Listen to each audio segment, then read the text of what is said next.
الرحمن الرحیم۔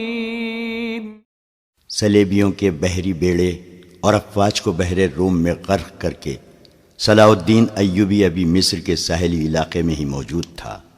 7 دن گزر گئے تھے، سلیبیوں سے تاوان وصول کیا جا چکا تھا، مگر بحر روم ابھی تک بچے کچے بحری جہازوں کو، کشتیوں کو نگل اور انسانوں کو اگل رہا تھا۔ صلیبی ملاح اور سپاہ جلتے جہازوں سے سمندر میں کود گئے تھے۔ دور سمندر کے وسط میں 7 روز بعد بھی چند ایک جہازوں کے بادبان پھڑ پھڑاتے نظر آتے تھے، ان میں کوئی انسان نہیں تھا۔ پھٹے ہوئے بادبانوں نے جہازوں کو سمندر کے رحم و کرم پر چھوڑ دیا تھا۔ صلاح الدین ایوبی نے ان کی تلاشی کے لیے کشتیاں روانہ کر دی تھیں اور ہدایات دی تھیں کہ اگر کوئی جہاز یا کشتی کام کی ہو تو وہ رسوں سے گھسیٹ لائیں، اور جو اس قابل نہ ہو ان میں سے سامان اور کام کی دیگر چیزیں نکال لائیں۔ کشتیاں چلی گئی تھیں اور جہازوں سے سامان لایا جا رہا تھا۔ ان میں زیادہ تر اسلحہ اور کھانے پینے کا سامان تھا یا لاشیں۔ سمندر میں لاشوں کا یہ عالم تھا کہ نہریں انہیں اٹھا اٹھا کر ساحل پر پٹک رہی تھیں۔ ان میں کچھ تو جلی ہوئی تھی اور کچھ مچھلیوں کی کھائی ہوئی، بہت سی ایسی تھی جن میں تیر پیوست تھے۔ صلاح الدین ایوبی نے صلیبیوں کے تیروں، نیزوں، تلواروں اور دیگر اسلحہ کا معائنہ بڑی غور سے کیا تھا اور انہیں اپنی اسلحہ کے ساتھ رکھ کر مضبوطی اور مار کا مقابلہ کیا تھا۔ زندہ لوگ بھی تختوں اور ٹوٹی ہوئی کشتیوں پر تیرتے ابھی تک سمندر سے باہر آ رہے تھے۔ ان بھوکے، پیاسے، تھکے اور ہارے ہوئے لوگوں کو لہریں جہاں کہیں ساحل پر لا پھینکتی تھیں وہ وہیں نڈھال ہو کر گر پڑتے اور مسلمان انہیں پکڑ کر لاتے تھے۔ ساحل کی میلوں لمبائی میں یہی عالم تھا۔ صلاح الدین ایوبی نے اپنی سپاہ کو مصر کے سارے ساحل پر پھیلا دیا تھا اور انتظام کیا تھا کہ جہاں بھی کوئی قیدی سمندر سے نکلے اسے وہیں خشک کپڑے اور خوراک دی جائے، اور جو زخمی ہوں ان کی مرہم پٹی بھی وہیں ہو جائے۔ اس اہتمام کے بعد قیدیوں کو ایک جگہ جمع کیا جا رہا تھا۔ صلاح الدین ایوبی گھوڑے پر سوار ساحلی علاقے میں گھوم پھر رہا تھا۔ وہ اپنے خیمے سے کوئی 2 میل دور نکل گیا۔ آگے چٹانی علاقہ آ گیا۔ چٹانوں کی ایک سمت سمندر اور عقب میں صحرا تھا۔ یہ سرسبز صحرا تھا جہاں کھجور کے علاوہ دوسری اقسام کے صحرائی درخت اور جھاڑیاں تھیں۔ صلاح الدین ایوبی گھوڑے سے اترا اور پیدل چٹانوں کے دامن میں چل پڑا۔ محافظ دستے کے 4 سوار اس کے ساتھ تھے۔ اس نے اپنا گھوڑا محافظوں کے حوالے کیا اور انہیں وہیں ٹھہرنے کو کہا۔ اس کے ساتھ 3 سالار تھے، ان میں اس کا رفیق خاص بہاؤالدین شداد بھی تھا۔ وہ اس مورکے سے ایک ہی روز پہلے عرب سے اس کے پاس آیا تھا۔ انہوں نے بھی گھوڑے محافظوں کے حوالے کیے اور سلطان کے ساتھ ساتھ چلنے لگے۔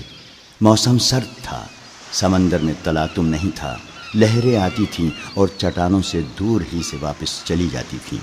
ایوبی ٹہلتے ٹہلتے دور نکل گیا اور محافظ دستے کی نظروں سے اوجھل ہو گیا۔ اس کے آگے اور پیچھے بائیں طرف اونچی اونچی چٹانیں اور دائیں طرف ساحل کی ریت تھی۔ وہ ایک چٹان پر کھڑا ہو گیا جس کی بلندی 2 یا 2.5 گز تھی۔ اس نے بحر روم کی طرف دیکھا۔ یوں معلوم ہوتا تھا جیسے سمندر کی نیلاہٹ سلطان ایوبی کی آنکھوں میں اتر آئی ہو۔ اس کے چہرے پر فتح و نصرت کی مسرت تھی۔ اس کی گردن کچھ زیادہ ہی تن گئی تھی۔ اس نے ناک سکیڑ کر کہا، کس قدر تعفن ہے۔ اس کی اور سالاروں کی نظریں ساحل پر گھومنے لگیں۔ پھڑ پھڑانے کی آوازیں سنائی دی اور پھر ہلکی ہلکی چیخیں اور سیٹیاں سی سنائی دیں۔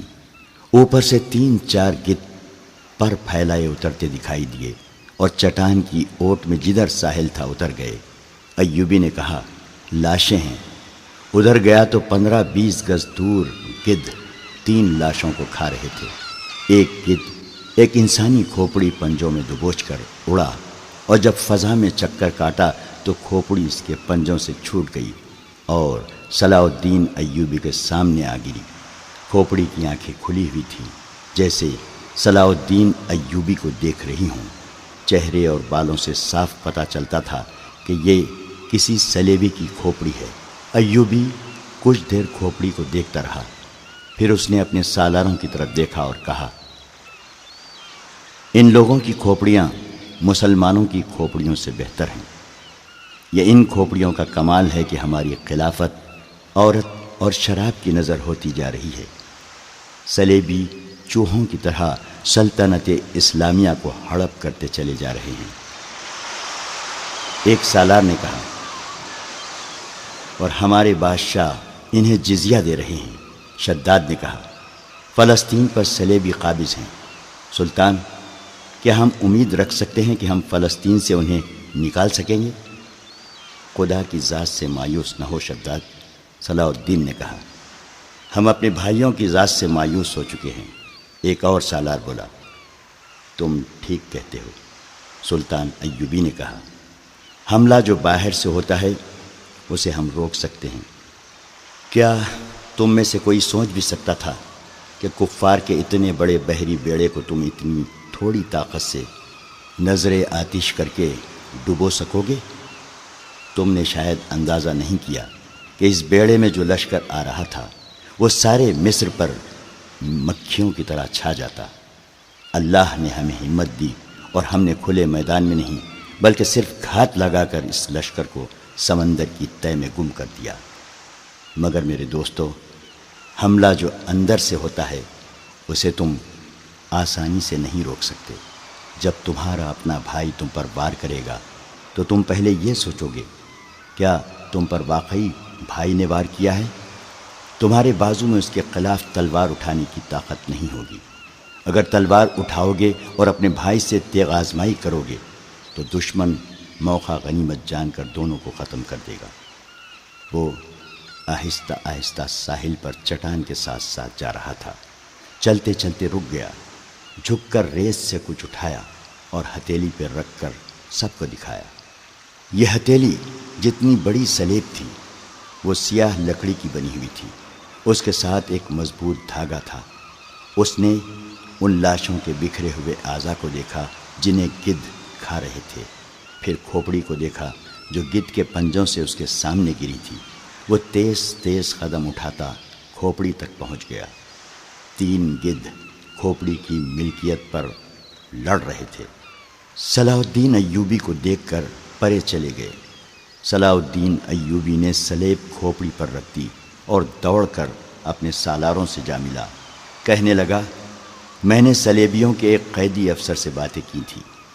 اس کے گلے میں بھی جو سلیب تھی، اس نے بتایا کہ سلیبی لشکر میں جو بھرتی ہوتا ہے اس سے سلیب پر ہاتھ رکھ کر حرف لیا جاتا ہے کہ وہ سلیب کے نام پر جان کی بازی لگا کر لڑے گا اور وہ روئے زمین سے آخری مسلمان کو بھی ختم کر کے دم لے گا۔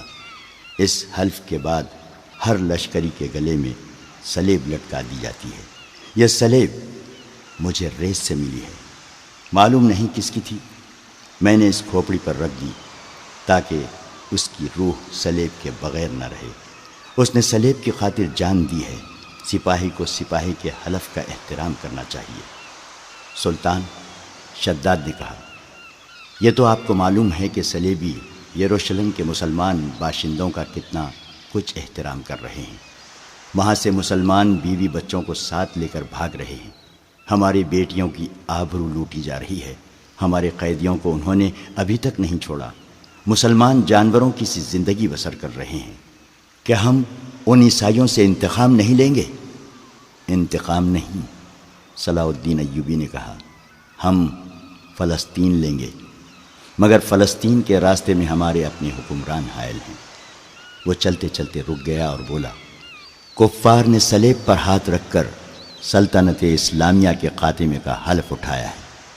میں نے اپنے اللہ کے حضور کھڑے ہو کر اور ہاتھ اپنے سینے پر رکھ کر قسم کھائی ہے کہ فلسطین ضرور لوں گا اور سلطنت اسلامیہ کی سرحدیں افق تک لے جاؤں گا۔ مگر میرے رفیقوں، مجھے اپنی تاریخ کا مستقبل کچھ روشن نظر نہیں آتا۔ ایک وقت تھا کہ عیسائی بادشاہ تھے اور ہم جنگجو۔ اب ہمارے بزرگ بادشاہ بنتے جا رہے ہیں اور عیسائی جنگجو۔ دونوں قوموں کا رجحان دیکھ کر میں کہہ رہا ہوں کہ ایک وقت آئے گا جب مسلمان بادشاہ بن جائیں گے مگر عیسائی ان پر حکومت کریں گے۔ مسلمان اسی میں بدمست رہیں گے کہ ہم بادشاہ ہیں، آزاد ہیں، مگر وہ آزاد نہیں ہوں گے۔ میں فلسطین لے لوں گا مگر مسلمانوں کا رجحان بتا رہا ہے کہ وہ فلسطین گنوا بیٹھیں گے۔ عیسائیوں کی کھوپڑی بڑی تیز ہے۔ 50,000 سوڈانی لشکر کو کون پال رہا تھا؟ ہماری خلافت اپنی آستین میں ناجی نام کا سانپ پالتی رہی۔ میں پہلا امیر مصر ہوں جس نے دیکھا ہے کہ یہ لشکر ہمارے لیے نہ صرف بیکار ہے بلکہ خطرناک بھی ہے۔ اگر ناجی کا خط پکڑا نہ جاتا تو ہم سب اس لشکر کے ہاتھوں مارے جا چکے ہوتے یا اس کے قیدی ہوتے۔ اچانک ہلکا سا سناٹا سنائی دیا اور ایک تیر صلاح الدین ایوبی کے دونوں پاؤں کے درمیان ریت میں لگا۔ جدھر سے تیر آیا تھا اس طرف سلطان ایوبی کی پیٹھ تھی۔ سالاروں میں سے بھی کوئی ادھر نہیں دیکھ رہا تھا۔ سب نے بدک کر اس طرف دیکھا جدھر سے تیر آیا تھا۔ ادھر نوکیلی چٹانیں تھیں۔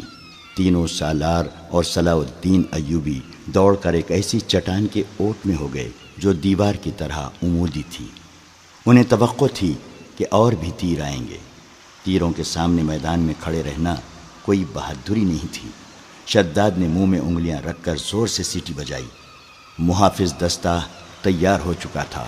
گھوڑوں کے سر پر ٹاپو سنائی دیے اور اس کے ساتھ ہی تینوں سالار اس طرف دوڑ پڑے جس طرف سے تیر آیا تھا۔ وہ بکھر کر چٹانوں پر چڑھ گئے۔ چٹانیں زیادہ اونچی نہیں تھیں۔ صلاح الدین ایوبی بھی ان کے پیچھے گیا۔ ایک سالار نے اسے دیکھ لیا اور کہا، سلطان آپ سامنے نہ آئیں، مگر سلطان ایوبی رکا نہیں۔ محافظ پہنچ گئے۔ صلاح الدین ایوبی نے انہیں کہا، ہمارے گھوڑے یہیں چھوڑ دو اور چٹانوں کے پیچھے جاؤ۔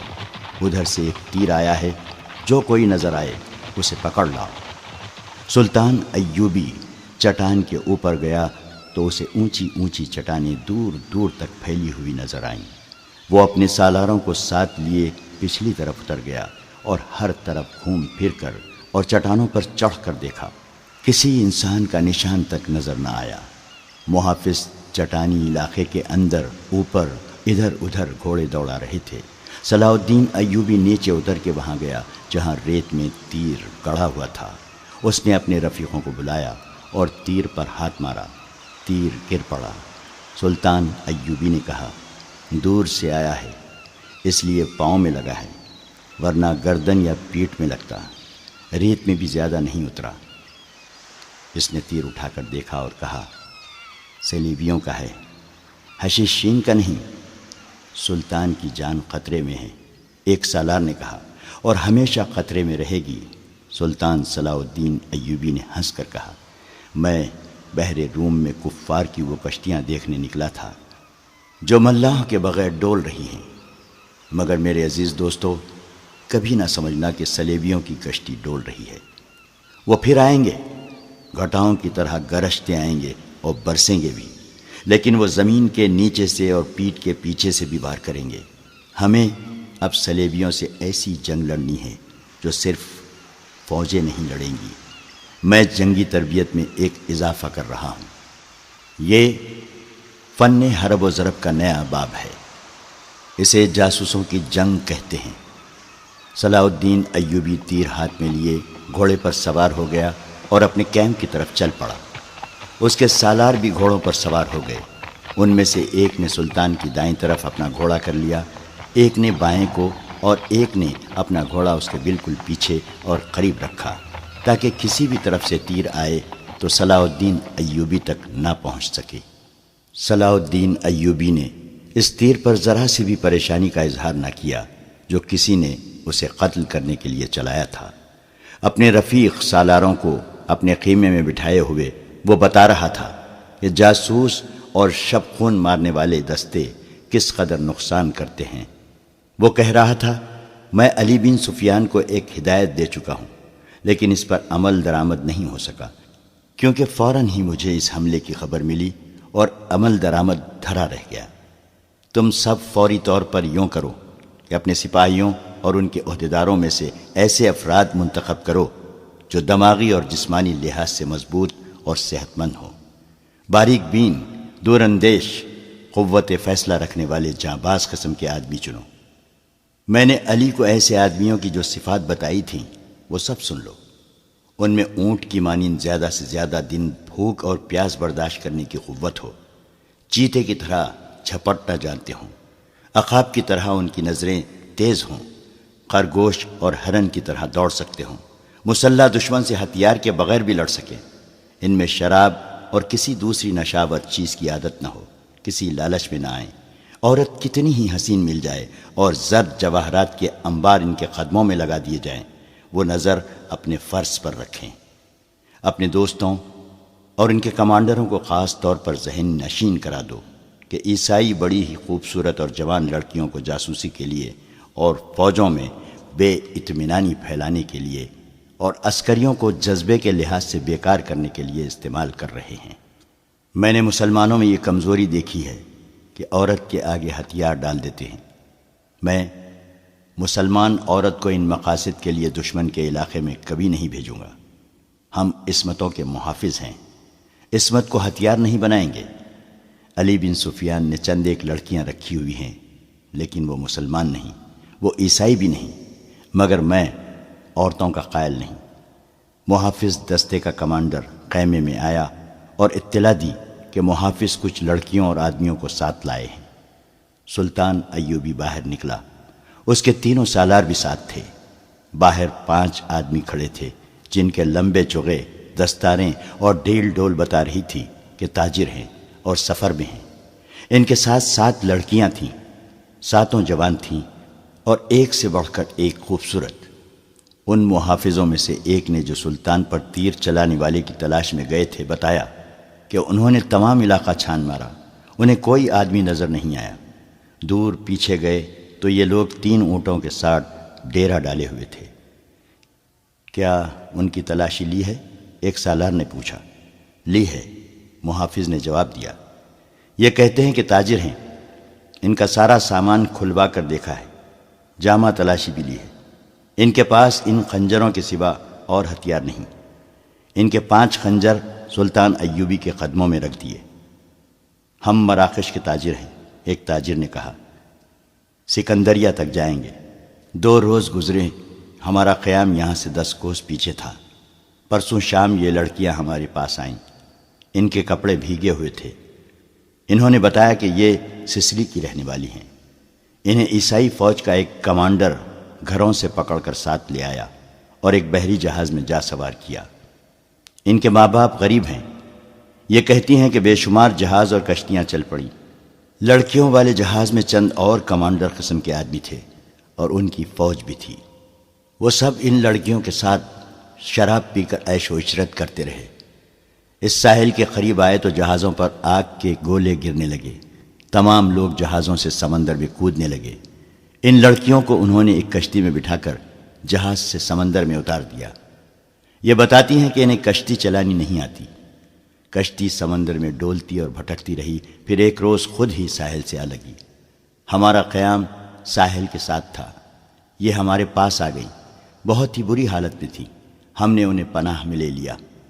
انہیں ہم دھتکار تو نہیں سکتے تھے، ہمیں کچھ سمجھ میں نہیں آ رہا تھا کہ ان کا کیا کریں۔ پچھلے پڑاؤ سے یہاں تک انہیں ساتھ لائے ہیں۔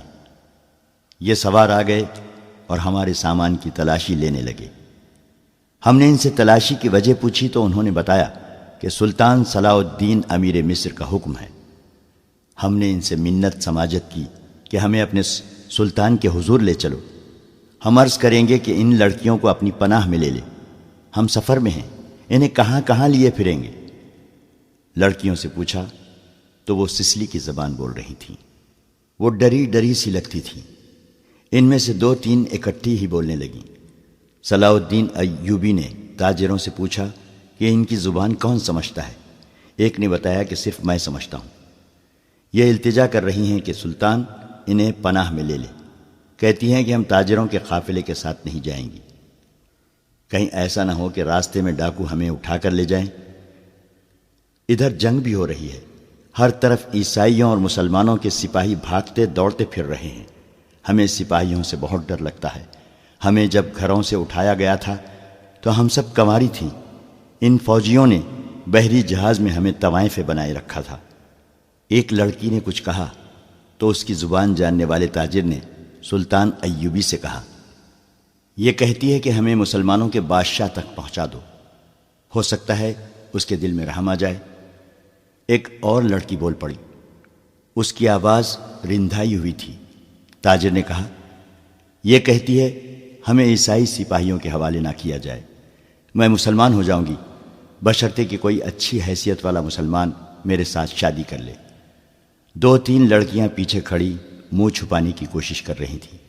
ان کے چہروں پر گھبراہٹ تھی، بات کرتے شرماتی یا ڈرتی تھیں۔ صلاح الدین ایوبی نے تاجر سے کہا، انہیں کہو کہ یہ عیسائیوں کے پاس نہیں جانا چاہتی، لیکن ہم انہیں اسلام قبول کرنے پر مجبور نہیں کر سکتے۔ یہ لڑکی جو کہہ رہی ہے کہ مسلمان ہو جائے گی بشرطے کہ کوئی مسلمان اس کے ساتھ شادی کر لے، اسے کہو کہ میں اس کی پیشکش قبول نہیں کر سکتا، کیونکہ یہ خوف اور مجبوری کے عالم میں اسلام قبول کرنا چاہتی ہے۔ انہیں بتاؤ کہ انہیں مجھ پر اعتماد ہے تو میں انہیں اسلام کی بیٹیوں کی طرح پناہ میں لیتا ہوں۔ اپنے دارالحکومت میں جا کر یہ انتظام کر دوں گا کہ انہیں عیسائی راہبوں یا کسی پادری کے پاس بھجوا دوں گا۔ پادری یروشلم میں ہوں گے۔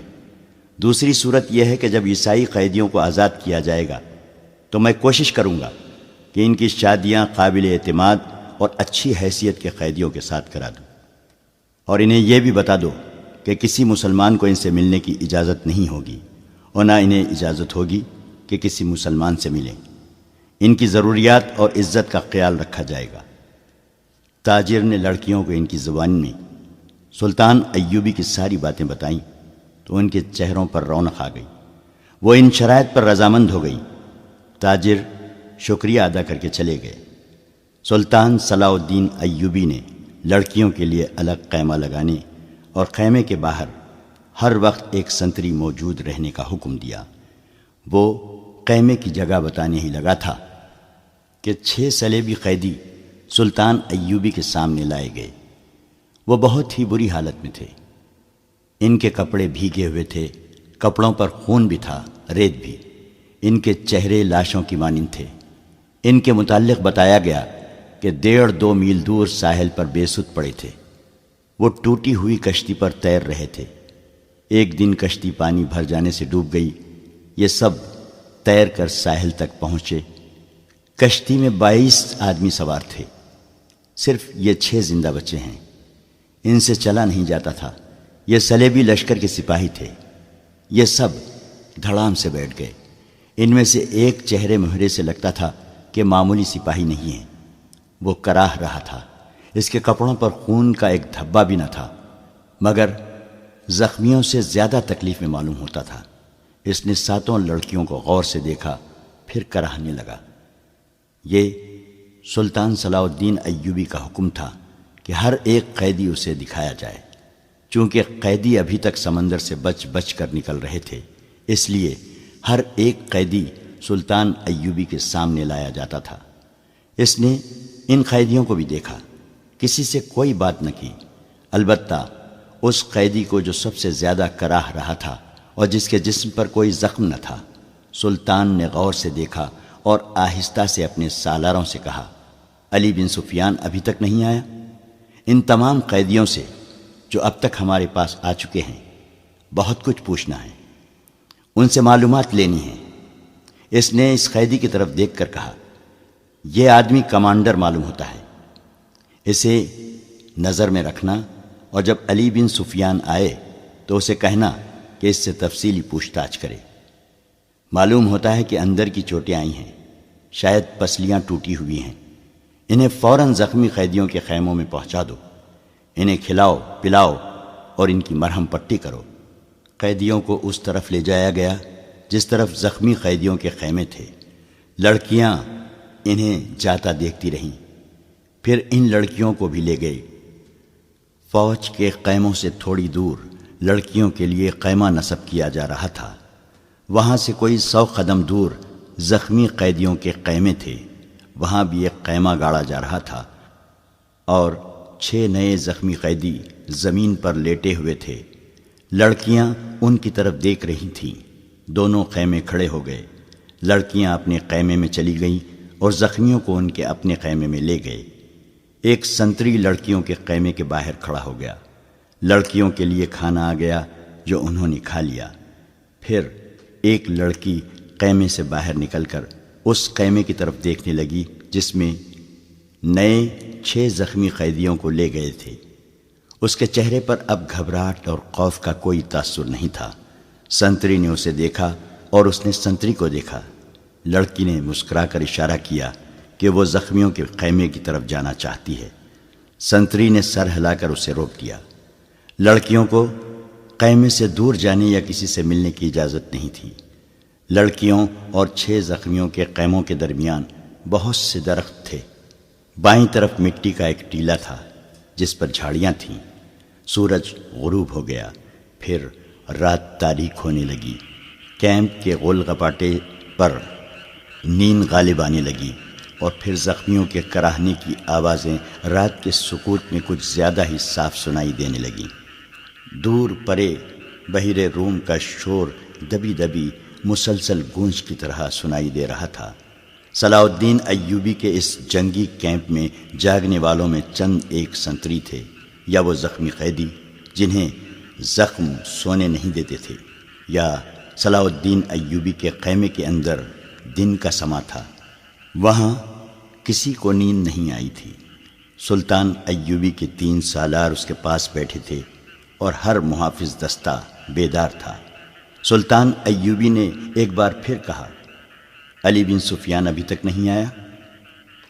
اس کے لہجے میں تشویش تھی۔ اس نے کہا، اس کا قاصد بھی نہیں آیا۔ اگر کوئی گڑبڑ ہوتی تو اطلاع آ چکی ہوتی۔ ایک سالار نے کہا، معلوم ہوتا ہے وہاں سب ٹھیک ہے۔ امید تو یہی رکھنی چاہیے، صلاح الدین ایوبی نے کہا، لیکن 50,000 کے لشکر نے بغاوت کر دی تو سنبھالنا مشکل ہو جائے گا۔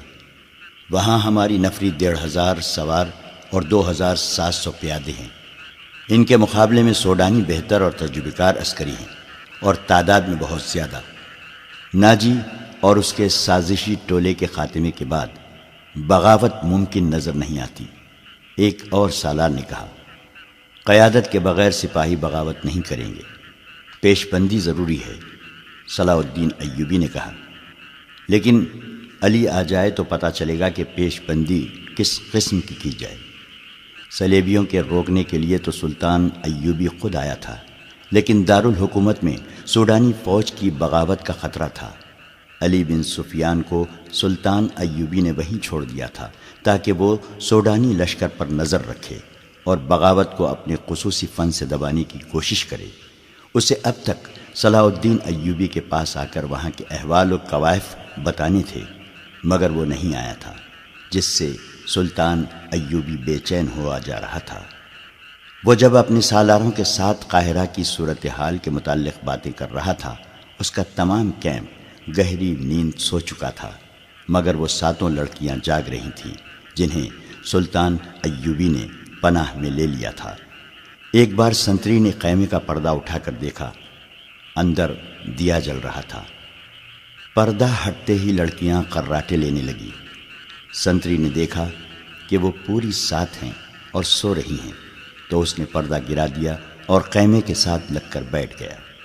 خیمے کے پردے کے ساتھ جو لڑکی تھی، اس نے نیچے سے پردہ ذرا سا اوپر اٹھایا۔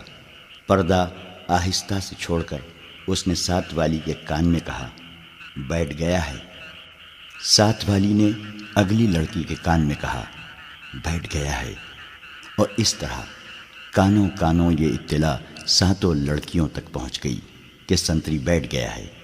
ایک لڑکی جو خیمے کے دوسرے دروازے کے ساتھ تھی آہستہ سے اٹھ بیٹھی اور بستر سے نکل گئی۔ بستر زمین پر بچھے تھے۔ اس نے اوپر لینے والے کمبل اس طرح بستر پر ڈال دیے جیسے ان کے نیچے لڑکی لیٹی ہوئی ہے۔ وہ پاؤں پر سرکتی خیمے کے دروازے تک گئی، پردہ ہٹایا اور باہر نکل گئی۔ باقی 6 لڑکیوں نے آہستہ آہستہ قراٹے لینے شروع کر دیے۔